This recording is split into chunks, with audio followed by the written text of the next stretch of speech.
الحمد لله الذي خلق الخلق وهو أعلم بما يصلحهم، وصلى الله وسلم وبارك وأنعم على نبينا وسيدنا محمد خير هاد ومعلم للبشرية.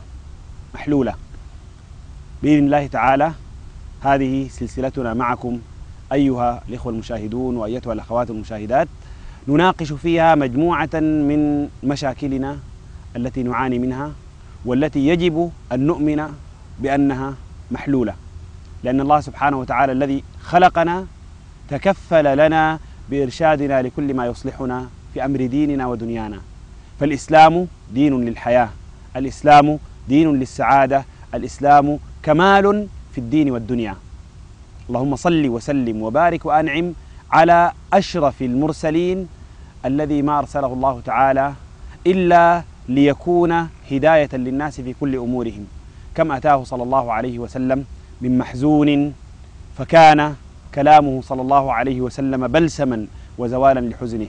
كم دلنا على وصايا في كلمات قليلة كانت جامعة لخير الدنيا ومزيلة لكل آلامها.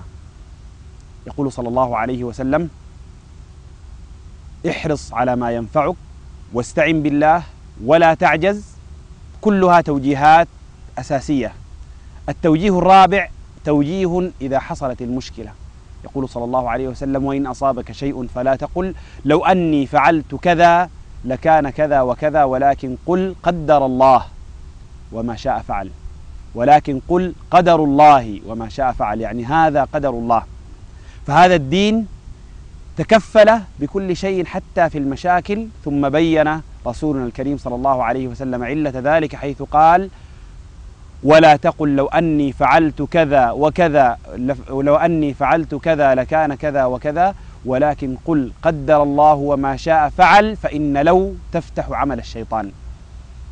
صلى الله عليك وسلم يا خليل الرحمن، صلى الله عليك وسلم حينما توجهنا لكل ما يصلحنا في أمر ديننا ودنيانا. أيها الإخوة والأخوات، في هذه السلسلة بإذن الله تعالى وفي